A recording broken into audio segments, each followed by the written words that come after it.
দেশে বিদেশে ভ্রমণ করতে ভালোবাসেন, দেশ জুড়ে এমন একটি তালিকা প্রস্তুত করতে গেলে তালিকার ঊর্ধ্বে সর্বদা বিরাজ করবে বাঙালি। তবে ভ্রমণ পিপাসু বাঙালির জীবনে ভ্রমণ পথের মূল বাধা হয়ে দাঁড়ায় অর্থ। তাই আজকের পর্বে আপনাদের সামনে এমন একটি আয়োজন নিয়ে এসেছি যেখানে একদিনের জন্য ঘুরতে যেতে পারবেন শুধুমাত্র সামান্য যাতায়াত খরচে। আমাদের আজকের আয়োজনে আপনার জন্য রইল দেবগ্রাম ফরেস্ট ভ্রমণের খুঁটিনাটি তথ্য।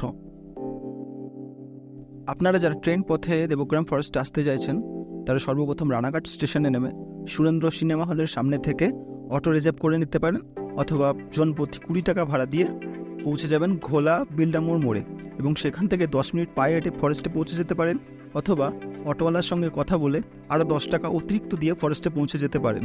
তবে আমি সবসময়ের জন্য প্রেফার করব যে আপনারা বাইকে অথবা ছোট গাড়ি নিয়ে এখানে আসতে পারেন। আমার বাড়ি যেহেতু রানাঘাটেই, সেহেতু আমি এই সমস্ত পথটা বাইকেই এসেছিলাম এবং আজকে আমার সঙ্গে ছিল আমার বন্ধু রাজা।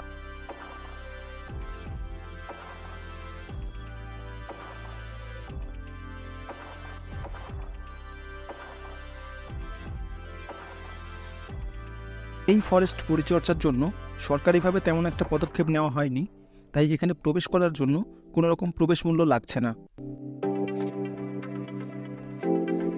আমি আর রাজা ফরেস্টে আসার প্রায় 2 ঘন্টা পরে প্রচণ্ড বৃষ্টি হয় এবং এই বৃষ্টির কারণে আপনারা দেখতে পাচ্ছেন ফরেস্টে কীভাবে জল জমে আছে এবং আশেপাশে যে গাছগুলো পড়ে আছে এগুলো দেখতে সত্যি খুব খারাপ লাগছে যে এগুলোর জন্য সরকারিভাবে কোনো রকম পদক্ষেপ নেওয়া হচ্ছে না।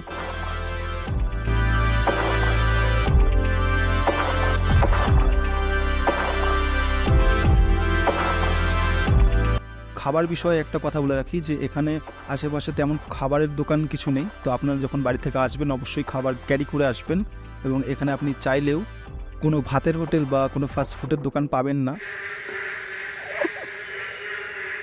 ঠিক আছে ঠিক আছে,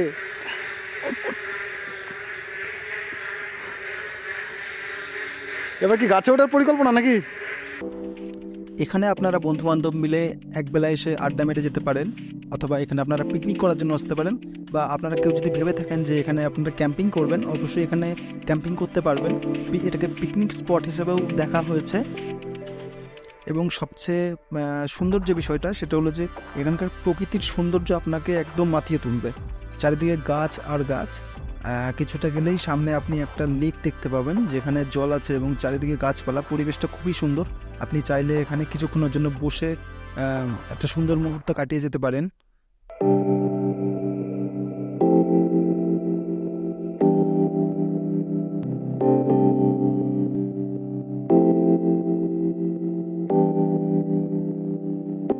প্রায় 3 ঘন্টা ফরেস্টে কাটানোর পর আমরা নিজেদের বাড়ির উদ্দেশ্যে রওনা দিই। আজকের পর্বটি এখানেই শেষ করছি। চ্যানেলটিকে সাবস্ক্রাইব করে পাশে থাকার জন্য অনুরোধ রইল।